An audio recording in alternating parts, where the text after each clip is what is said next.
그다음에 또 하나 이제 전쟁 부분에 대한 건 지금 잘 아는 러시아 우크라이나 전쟁 부분에서 자원 문제에서 상당히 그거 되는 것 같아요. 에너지 부분에 대한 것에선 석유나 천연가스가 전 세계 생산량의 2위 정도 됩니다. 그래서 상당 부분 많은 비중을 가지고 있던 부분이고, 그다음 식량 부분에 대한 부분에서는 뭐 잘 아는 것처럼 밀 같은 경우 이런 부분에 대한 부분이 상당히 좀 컸고, 그래서 이 부분에 대한 것 때문에 진짜 에너지 가격 상승이 지속되는 거. 그다음에 우리나라 같은 경우는 2020년도 무역 수지가 적자되는 가장 큰 요인 중에 하나가 이제 에너지 가격 상승이었죠. 그다음에 세계 식량 위기에 대한 우려도 고려되는 부분들, 이런 부분인데 상당 부분 자원 부분에 관련된 건 러시아나 우크라이나 부분에 상당 부분 부분이기 때문에 공급망에 직접적인 영향을 많이 미치는 그런 사건이었습니다.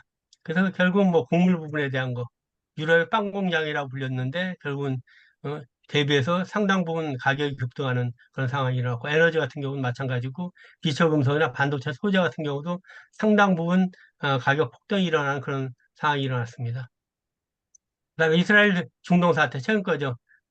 올해 10월 7일 이제 팔레스타인 무장정파 하마스의 기습으로 시작된 부분인데 지금까지 그 진행 중인데 조금은 거되는 게 지정학적인 우려 부분에 있습니다. 그렇지만 이제 다른 교역 부분에 대한 거는 이제 이스라엘 입장에서 우리나라가 한 9위 정도 차지하는 걸로 나와 있는데 비중 자체가 높지 않고, 그다음에 무역 규모가 한 37억 2,400만 정도 되고, 우리나라는 자동차 부품 합성 수지 같은 경우를 가하고, 주요 수입 품목은 반도체 제조 장비, 전자현미경 같은 이런 부분들, 분석기 같은 거, 이런 부분들을 우리가 수입하고 있는데, 이런 부분에서 큰 영향은 되지 않는데, 중동 사태가 더, 크게 되면은, 상당 부분, 지정학적인, 특히 에너지 관련된 부분에 영향을 많이 미칠 것 같습니다. 그래서 10월 28일 현재 뭐, 물류동에 크게 거대한 없고 항만도 정상적으로 돼 있는 거 그대 있고, 근데 다만 이제 선박에 대한 통제가 강화되고 있고,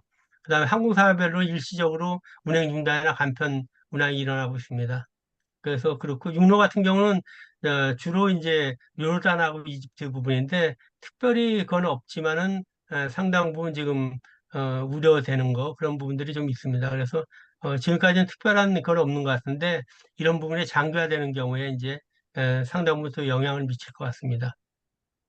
그다음에 기업발 리스크의 첫 번째 부분은 우리가 대표적으로 드는 게 2020년도, 2000년도에 있었던 미국의 멕시코주의 필립스 마이크로칩 생산 공장에서 화재가 일어났습니다. 이거에 대한 대응이 나중에 상당 부분 이제 기업의 두 회사 노키아하고 엘릭슨의 운명을 갈렸던 부분인데, 처음엔 단순했습니다. 공장에 낙뢰가 떨어져서 화재가 발생됐다. 그다음에 10분 만에 진화됐다. 그래서 처음에 그 생각이 일주일 정도 가동이 중단될 거다. 그런데 실제로 해보니까 연기와 그림 때문에 생산라인 4개 중에 2개가 기능이 마비되면서 장기간 생산이 중단되는 그런 사건이 일어났습니다. 그래서 공장 생산 물량의 40%를 납품받는 노키아하고 엘릭슨이 비상에 걸렸습니다. 그래서 위기에 대응하는 두 회사의 모습이 차이가 있었는데, 노키아 같은 경우는 바로 위기 대응통 구성에서 대체 부품 물색하고 공급선을 변경하는 거, 그런 부분이었고, 또 필립스하고도 협상을 해서 필립스의 다른 공장에서 생산되는 생산품을 확보해서 생산 차질을 최소화했습니다. 그래서 2010년도 보니까 그거 된 것 같아요. 2010년도. 그러니까 어, 세계 시장의 MS가 3% 늘어나서 30%를 달성했는데, 엘릭스는 이게 곧 복구될 거라는 막연한 설명만 믿고 이제 시간을 보내면서 나중에는 한 달간 휴대폰 생산을 중단하고 2010년도 세계 점유율도 3% 줄어들어서 9%. 그래서 결국은 23억 정도의 손실을 입히면서 휴대폰 사업에서 철수하는 그런 상황이 일어났습니다. 다음 기업발 리스크 중에 하나가 에버 기분은 자초 부분인데, 요거는 뭐 아시는 것처럼 이렇게 실제로 뭐 실제로 우리나라 선박 일부도 이제 희망목으로 돌아가는 그런 거를 우회로를 택했던 그런 부분들이 있고, 그다음에 자동차 반도체 수급난 부분에 대한 거, 이런 부분들. 그래서 이건 단순하게 그랬던 것 같아요. 이제 코로나19 생기면서 자동차 판매가 감소될 거다 예측해서 완성차 기업에서 차량용 반도체 부품의 수입을 줄였습니다. 그다음에 파운드리 업체 없이 이제 차량용 반도체 생산량을 줄이면서 결국은 이게 그랬지만 결국은 감염 우려 때문에 시민들이 대중교통을 기피하고 수용차로 거되면서 예상보다 이제 수요가 늘면서 또한 빠른 어, 경기 회복이 일어나면서 결국은 판매가 급증했다. 근데 실제로 차량용 반도체 공급이 수요를 따라가지 못하면서 자동차 생산이 상당히 에, 그 따라가지 생산의 차질이 있었죠. 근데 여기에 또 하나 그랬던 게 공교롭게도 세 가지의 사건들 글로벌 반도체 생산 차질을 일으키는 세 가지 사건이 있었는데 미국은 한파로 인해서 정전되면서 결국은 오스틴 공장 부분에 대한 거 이런 부분들이 셧다운되는 거. 그다음에 일본 같은 경우 지진 여파 있었고 대만 같은 경우 화재가 발생됐습니다. 이런 부분에 대한 부분들 때문에 결국은 반도체 수급난을 더 크게 만들었고요. 그다음에 반도체라는 부분에 대한 거는 실제로 다른 것보다 그런 것 같아요. 이제 그 수요만큼 공급되지 못하는 상황이 발생됐는데 왜 그랬느냐 반도체가 그래서 두 가지 정도로 우리가 볼 수 있는데 하나는 물류 단계에서 문제가 생긴 경우나 공급이 제대로 이루어지지 못하는 경우 그러니까 수요가 폭증하면서 근데 두 번째에 가깝다고 볼 수 있죠. 그래서 근데 실제로 이제 수요 자체는 상당히 많이 늘었잖아요. 그리고 자동차 부분이 첨단 기술을 탑재하면서 일반 차량보다 1.5배에서 2배 정도의 차량용 반도체 수급이 더 필요한 그런 상황인데 공급이 줄어들었기 때문에 상당히 좀 어려운 상황이 됐습니다. 그래서 결국 뭐 코로나19로 인해서 반도체 수요가 폭증한 상황에서 첨단 기술이 탑재된 자동차 수요까지 늘면서 반도체 수급의 균형이 완전히 깨지는 그런 상황이 일어났습니다. 그 다음에 반도체 대란에 대한 부분은 그렇게 보고요. 그 다음에 미국 서부 항만발 물류 대란 부분에 대한 건 코로나19로 해서 물류를 감소했다. 이게 결국은 큰 거였는데, 근데 그거는 그거 되는 것 같아요. 다른 부분보다 실제로 이게 코로나19로 인해서 이제 자발적 퇴직자들이 상당히 미국에서 많이 생겼습니다. 그래서 그러다 보니까 밑에서부터 시작해서 좋은 일자로 옮겨가는 거 그런 부분들이 하나 있었고요. 그다음에 또 하나 부분에 대한 게 이제 뭐 그거였죠. 외국 근로자들이 복귀 안 하는 부분들, 귀국한 이주 노동자가 감염 우려 때문에 복구 안 하는 부분들, 그다음에 이런 감염 우려 때문에 또 입국을 또 상당히 그 타이트하게 하는 부분들, 그런 심사 부분들, 그런 부분들 때문에 상당히 좀 어려웠던 부분인 것 같고요. 그다음에 중국의 제로 코로나 정책도 상당 부분 역할을 했던 것 같아요. 그래서 이런 부분인데, 그다음에 그래서 어떻게 전망이 어떠냐. 그래서 전망은 첫 번째 그 미중 무역 분쟁하고 기술 분쟁 부분이 있는데, 이게 2020년도 2월 23일 날 여기 옆에 있는 이제 백악관의 무역제조업 국장 부분에 나와서 했던 얘기가 있습니다. 그래서 6.2 때는 동맹이 없다. 공급망을 다시 미국으로 옮겨야 되겠다 할 때 이 당시에 코로나19로 미국에서 사망자가 한 명도 없을 상황이었습니다. 근데 실제로 이게 한 두 달 정도 지난 다음에 어떤 상황이 일어났냐면 미국의 코로나 속에 번지면서 미국에서는 마스크하고 의료기기가 다급한 상황이었습니다. 근데 중국 정부에서는 중앙정부가 규제하기 시작했습니다. 그다음에 지방정부에서 같이 규제를 했는데 4월 초부터 시작해서 중국에서 생산되는 코로나19에 대응하는 의료기기하고 보호장비들은 명분은 거였습니다. 저품질 불량 제품을 수출하지 않도록 하겠다. 그래서 정부의 승인을 받아라. 이런 부분이었습니다. 근데 그 자들이 다급한 사항이었는데 이러면서 결국 이게 어떤 거냐. 미국의 FDA 승인을 받은 여기 품목도 포함된다. 그래서 3M부터 시작해서 이런 여러 회사에서 만든 마스크나 인공호흡기나 진단 키트 같은 것들이 실제로 중국의 창고에 쌓여 있는 상태에서 미국으로 들어오지 못하는 상황이 일어났습니다. 그래서 실제로 뭐, 중국의 수저 공장에 있는 뭐 코로나 기기 140만 개가 뭐 들어오지 못하고 있고, 뭐 여러 가지 이제 이런 상황들이 있으니까 이게 나중에 이제 글로벌로 볼 때는 이게 중국하고 미국 간의 어떤 기술 분쟁에 이나 무역 분쟁에 상당한 단초를 준 사건이 돼 있는데, 하여튼 이런 상황이었고, 그 미중 갈등에서 미국의 공급망 리더십을 강화해야 된다는 게 결국 뭐냐면 바이든 정부로 바뀌면서 결국은 처음 했던 것들이 이거잖아요. 탄력적 공급망 구축, 미국 재적 활성화 및 광범위 성장 촉진에 대한 백일간의 보고서.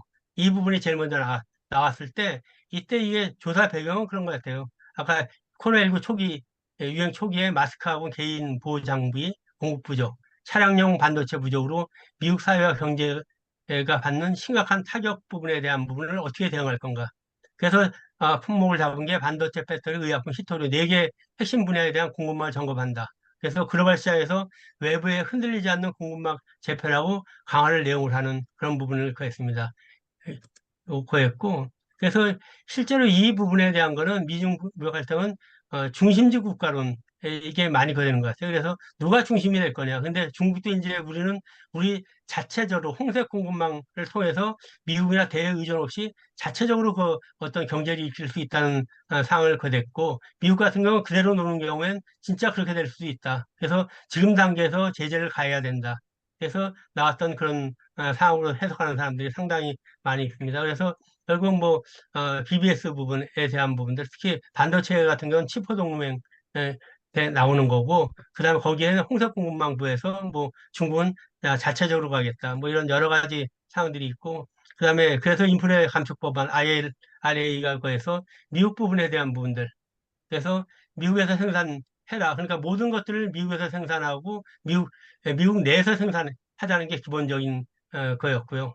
그래서 이제 요 부분이 그한 것 같고, 이제 중국은 여기에 대응하는 쌍순환 전략이 있잖아요. 하나는 내순환 부분에 대한 거, 외순환 부분들. 이건 2021년도에 양회에서 이제 쌍순환 전략하고 홍석 공급망, 이 전략이 기본적인 전략이기 때문에 이거는 뭐 중국 중심의 네트워크 체제를 구축한다. 이런 부분. 그래서 홍색 공급망의 기본은 중국이 혼자 다 한다. 그래서 이 부분으로 이제 나가는 그런 거였고요. 이에 따른 이제 그거는 우리는 중간에 이제 상당히 좀 그죠. 반도체 같은 경우에 이제 어디에 쓸 건가 이런 부분에 대한 부분들 많이 있고, 이런 선택은 이 반도체를 넘어서서 배터리하고 바이오 같은 미래 산업에도 같이 우리가 확대될 가능성이 있습니다. 그래서 중심 국가가 어디가 될 거냐. 그러니까 이제 양쪽에서 어디 네트워크에 붙을 건가. 이 부분에 대한 선택을 요구하는 그런 시대가 되고 있습니다. 그다음에 이 부분에 대한 건 그거고요. 그다음에 이해 못지않게 EU 같은 경우도 반도체 동맹 부분에 대한 게 일어났잖아요. 그래서 각국에서 상당 부분 이 부분들 통상정책의 변화가 있습니다. 그래서 공마 실사 지침부터 시작해서 탄소 국경 조정 제도 이 부분. 이제 이거 같은 경우 상당히 좀 치고 나오는 것 같아요. 탄소 부분에 대한 거.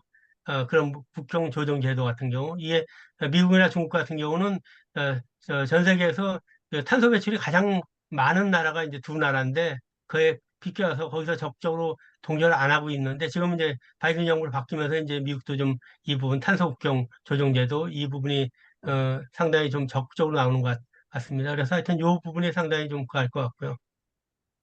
그래서 지금 나오는 게 그거죠.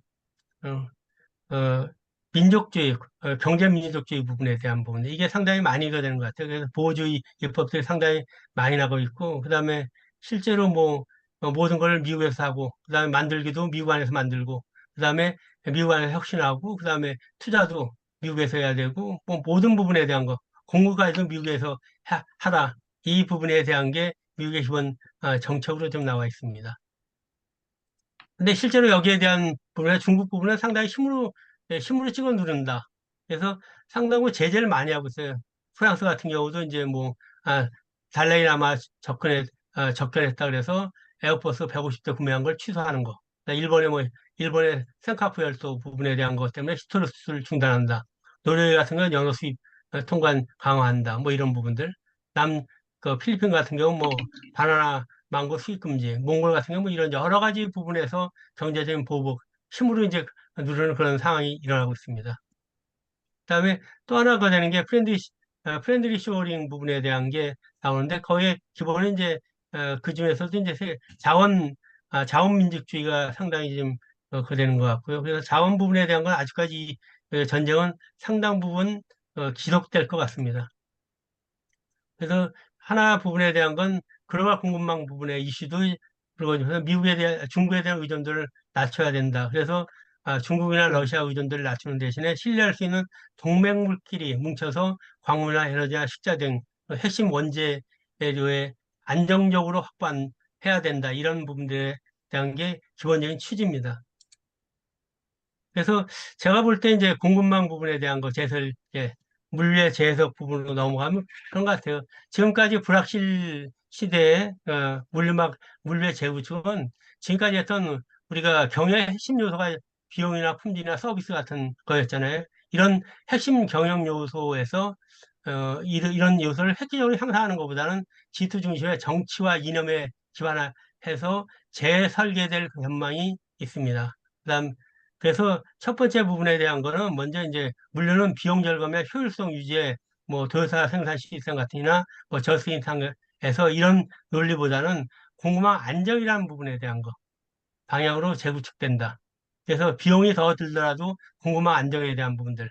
그래서 어떻게 이런 부분에 대한 거, 그러니까 지트나 TPS가 좀 시대를 거하고 이런 시대를 공급망 안정이라는 거에 어, 중심이 될 것 같고요. 그 다음에 둘째 부분에 대한 건 비용 절감의 효율성을 핵심 성공 요소로 보고 있는 GVC, 밸류체인 부분에 대한 거, 글로벌 밸류체인 문제보다는 이걸 하다 보니까 의존성이 심화되고 유기관리 측에서 부실이 나타나는 그런 취약점이 노출됐다. 그래서 가치망에서, 밸류체인에서 실제로 공급망, 상품의 이동 부분에 대한 관리 중심으로 재구축될 거다. 그래서 GVC 같은 경우 그 디자인부터 시작해서 연구개발 이런 부분에 대한 거에도 일부 그 해당 국가로 내려놔줬던 거를 다시 이제 이 부분을 가져가고 단순하게 생산에 관련된 공급망 관련된 부분만 어, 지금 그 하더라도 외부로 내보내는 그런 형태로 될 것 같습니다. 그다음에 세 번째 부분에 대한 거는 글로벌 공급망은 동맹 쇼링,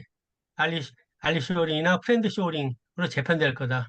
그 다음에 오프 쇼링에서 리 쇼링이나 니오 쇼링을 넘어서서 중국 중심의 홍색 공유년, 그 붉은 연대 네트워크, 그 다음 미국 중심의 치포 동맹 같은 이런 부분들, 미국 중심의 동맹, 그 다음 유럽의 반도체 연합 등 같은 동맹 쇼링이나 프렌드 쇼링 기반의 공급망이 구축될 거다. 그렇기 때문에 우리나라 기업들도 이제 글로벌 공급망을 안정시키기 위해서는 물류 기업뿐만 아니라 화주 기업, 플랫폼, 뭐 ICT 뭐 이런 여러 가지 정부나 지자체 구성 모두의 협력과 공조가 필요한 시점으로 볼 수 있습니다. 근데 어디에서 이렇게 인플레이션 살아남기라는 이 책을 보니까 글로벌 그래서 이 협력 부분에 대한 거 협력을 통해서 결국은 어, 우리가 어, 우리가 공급망 교란을 어, 국제 공조를 통해서 해결할 수 있다. 그래서 가설을 한 네 개 정도 썼더라고요. 그래서 첫 번째 나온 게 뭐 러시아 우크라이나 전쟁 종식. 요거는 이제 그다음 거니까 이렇게 해결되면 글로벌 공급망에 대한 공조가 교란이 해결될 거다. 그래서 두 번째가 미중 무역이나 기술 분쟁이 해결되는 경우.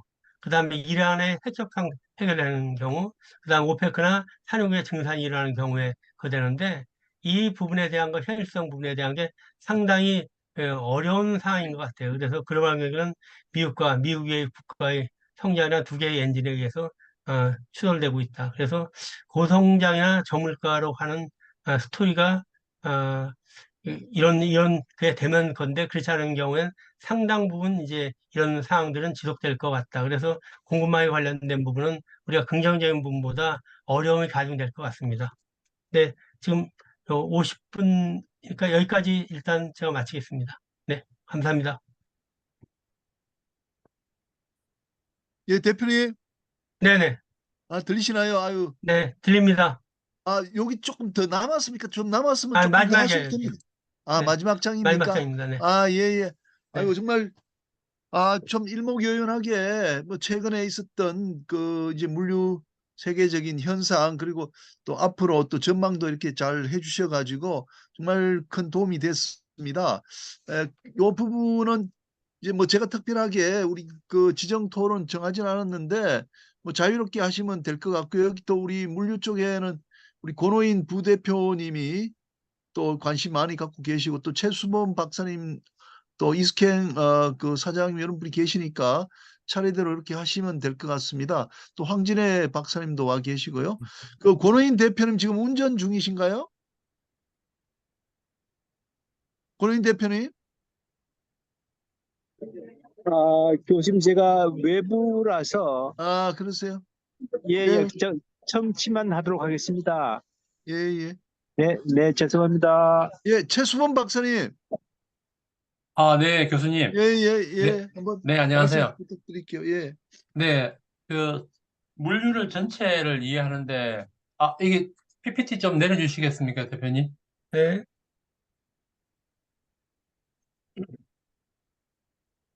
네, 네, 감사합니다. 내렸습니다. 네. 네, 물류를 전체를 이해하는데, 굉장히 도움이 됐고요. 대표님, 평소에 이렇게 신문에 교보도 많이 하시고, 내용들을 너무 정리를 잘해주셔서 감사합니다. 최근에 이제 러시아 우크라이나 전쟁 관련해서 우리가 가장 크게 염려하는 것 중에 하나가 우리나라 자원 수입 공급망에 대한 불안정, 특히나 최근에 이제 화두가 되고 있는 대만 해협의 이 분쟁, 이 중국과의 분쟁, 남중국해의 이제 미중 간의 충돌, 뭐 이런 사건들이 일부 예측이 되고 있습니다.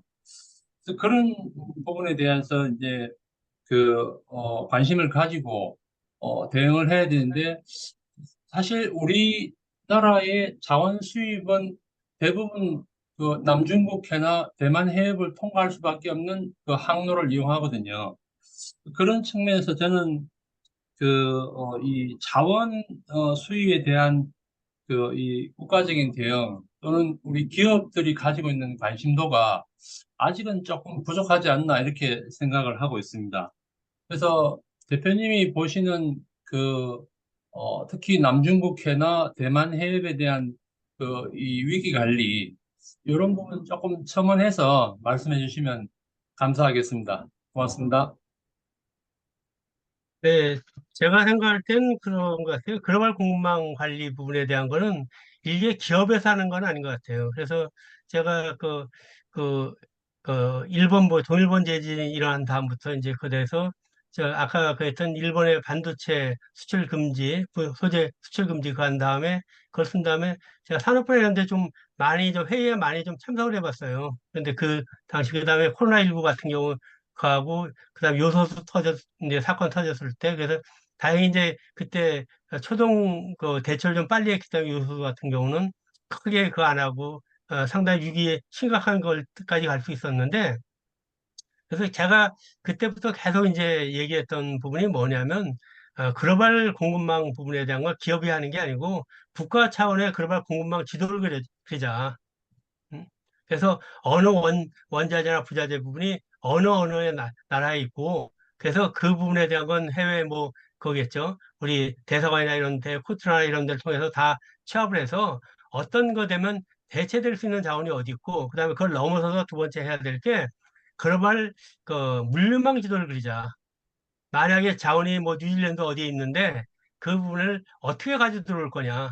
그러면 인근의 그 자원의 인근의 항구가 어디 있으며 아니면 공항이 어디 있으며 육로를 어떻게 가야 되는지 이 그들 지도를 하나 그려놓고 그걸 가지고 나올 때마다 대체하자. 근데 초기 단계 이제 요소 같은 거나 여러 경우에 예, 답답한 정부 중앙부처에 전화를 한대요. 그러면 전화를 해서 어떻게 해야 되느냐. 근데 본인들이 누구한테 그거 될 수 있는 거 정보를 얻어라. 아니면 제공해 줄 수 있는 정보가 없다. 그럴 바에 아예 그런 공급망 지도 하나 그려보자. 그 다음에 우리 국토부나 해수부 같은 경우는 그 부분 물류망 지도를 한번 그려보자. 그래서 위기상황에 대응할 수 있는 거. 아까 얘기했던 그런 항로가 막히는 경우 어떻게 우회할 거냐. 어떻게 우회해서 가져오는 게 가장 건가. 그런 부분에 대한 걸 한번 그려보자. 그래서 그거는 개별 국가 간의 문제가 아니고, 아까 기업 간의 문제가 아니고, 기본적으로 국가 차원에서 그 부분은 분명히 만들어야 되고요. 그게 결국 공급망 부분, 그건 자원 중심이겠죠. 그런 부분들, 그 다음에 물류망 지도에 관련된 부분은 분명히 만들어져야 된다고 저는 생각합니다.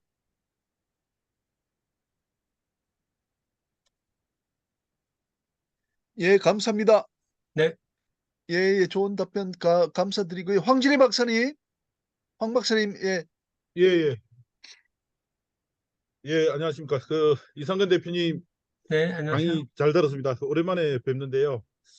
가끔씩 또 칼럼도 보고 또 직접 또 저술하신 책자도 또 보내주셔가지고 좀 읽어보고 했는데 오늘 또 강의를 듣게 되어서 상당히 좀 다시 공부를 하게 되었습니다. 그 상당히 감사를 드립니다.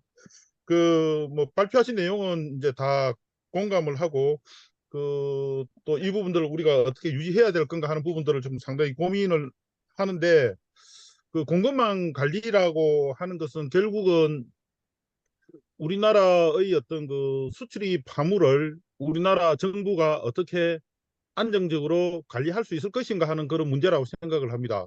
우리는 이제 지난 그 한진해운 사태 때 그 물류 대란이 일어났고 이에 대응해서 이제 그 비상대비 등에 대비하기 위한 해운 항만 그 기능 유지에 관한 법률을 이렇게 만들었습니다. 과거에 이제 그 국가 필수 선박을 확대해서 이제 그 선박이 입항을 하면은 그 외국에서 이제 선박이 입항을 해서 우리나라로 하역하기 위해서 도선이 있어야 되니까 도선사, 그리고 예선이 있어야 되니까 예선, 그다음에 하역회사, 줄잡이 고박 이런 것까지 이제 비상시에 강제 동원하고 국가가 지원할 수 있도록 하는 거기에 따른 비용 일부도 이제 그 보상을 하는 걸로 이렇게 하고 있는데 그 문제는 이제 이게 우리나라로 들어왔을 때만 이렇게 그 작용을 하고 외국에서는 사실은 이런 기능들이 작용을 하지 못하는 그런 문제가 있습니다. 나가는 것도 우리 바다 밖을 나가면은 안 되고 해외에서도 이제 이에 대한 관리가 좀 안 되는 그런 문제들이 있고요. 그래서 이제 그 우리나라의 어떤 그 공급망 관리라고 하는 것들은 그 들어오는 것도 있어야 되고 나가는 것도 있어야 되기 때문에 그 이런 어떤 그 시스템을 그 우리나라 영토 영해 바깥에 그 공해상에서 물론 이제 거기 이제 해군들이 이제 그 뭐 지키러 나가고 이제 중동 같은 데는 하고 있는데 다른 지역도 이렇게 이제 그 보호를 하기 위한 그런 기능들이 있어야 되고 또 이제 그 삼국의 어떤 그 항만에서의 어떤 그런 위험에 대처하기 위한 그런 시스템도 있어야 될 걸로 생각을 합니다. 그런 부분들이 저는 이제 그 비상대비 해운 항만 기능에 관한 유지 법률이 그 해외로 확대되는 그런 부분들도 좀 찾아야 되지 않는가 하는 생각을 좀 하게 되었고요. 또 하나 이제 그 국가 필수 선박이라고 하는 것은 전시에 이제 그 우리나라로 들어오는 선박을 그 우리나라 선원들이 운항할 수 있도록 유지하는 그런 법률인들인데 이제 계속 우리나라 선원들이 줄어들면서 이 부분들을 외국인이 계속 좀 늘어나고 있는 이런 현상도 좀 우리가 좀 그 어떻게 대책을 세워야 될 것인가 하는 그 문제를 고민해야 될 걸로 생각을 합니다. 일본이 고베 대지진에 이제 대응을 못해서 그런 문제를 일으키긴 했지만은 일본은 전시에 그 자국으로 들어오는 상선을 보호하기 위해서 그 호송 선박 해군이 얼마나 있어야 되는가를 연구를 하고 그 호위 선단을 국가적으로 마련을 하고 있습니다.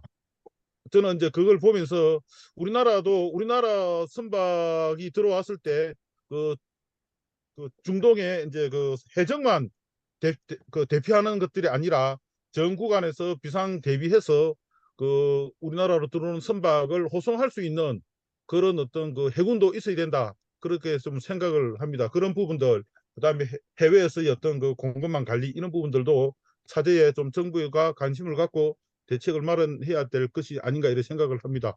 그 이상현 대표님 말씀하신 대로 공급망 관리는 그 민간 차원에서는 아마 그 자기 기업에 필요한 부분들은 다 하고 있다고 생각되고 이것은 국가에서 정부에서 그 부처 측면에서 대책을 마련해야 될 걸로 생각을 하고요. 그 이상현 대표님의 그런 어떤 여러 중요한 말씀을 그 정부에서 좀 받아서 대책을 마련할 수 있도록 했으면 좋겠습니다. 이상입니다.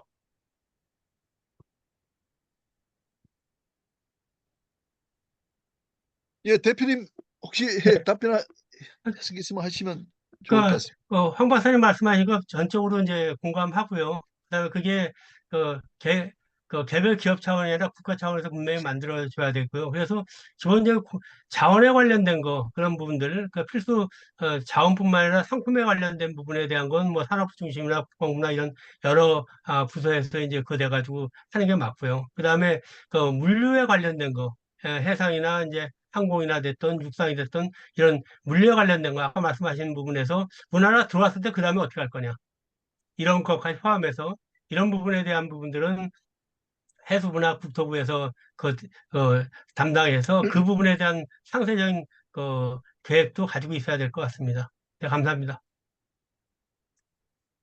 네, 감사합니다. 예, 전필수 박사님 계속해서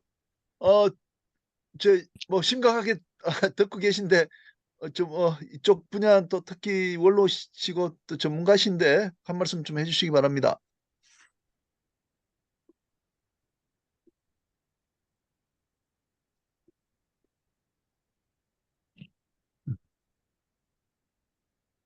박사님 마이크가 또 잘못됐나 본데. 됐습니다. 예. 네. 이상근 사장님이 정리하신 최근에 각종 위협하는 우리 글로벌 로지스틱스 시스템을 위협하는 여러 가지 장애 요소에 대한 분석 그리고 거기에 대한 대응 방안이 잘 정리됐다고 봅니다. 근데 사실은 우리가 이렇게 예상할 수 있는 그런 변화나 위협도 있지만 예상치 못하는 그런 것도 있고 또 국가의 힘으로 밖에 풀지 않을 수 없는 그런 여건도 있기 때문에 굉장히 복합적인 대책이 필요하다고 봅니다. 과거에 비해서 이 공급망, 이 서플라이 체인이죠. 이 글로벌 물류가 굉장히 비중이 커지고 중요하기 때문에 여기에 대한 대책 마련에 조금 더 게을리해서는 안 되겠다. 그리고 지금 우리가 아직 크게 비중을 차지하고 있지는 못합니다만은 슬락이라고 Sea Lane of Commerce, 슬락이 굉장히 중요해질 것이다. 그런 생각을 합니다. 그래서 이런 면에서 물류가 우리 사활을 결정하는 중요한 한 팩터가 되지 않을까 그런 걱정을 해 보면서 이상근 사장님의 종합적인 정리를 잘 들었습니다. 고맙습니다. 감사합니다. 예, 감사합니다. 이렇게 하겠습니다. 우리가 너무 또 길게 하니까 좀 효율도 떨어진다 하는 분들이 많이 계셔갖고 오늘은 우리 뭐 이상근 대표님 발표는 요 1시간 안으로 우리가 마치고 또 지금 정윤수 교수님께서 강의실에서 기다리고 계신 것 같습니다. 그래서 우리 그르티우스 우리 데스메리 만나러 가도록 하겠습니다. 우리 대표님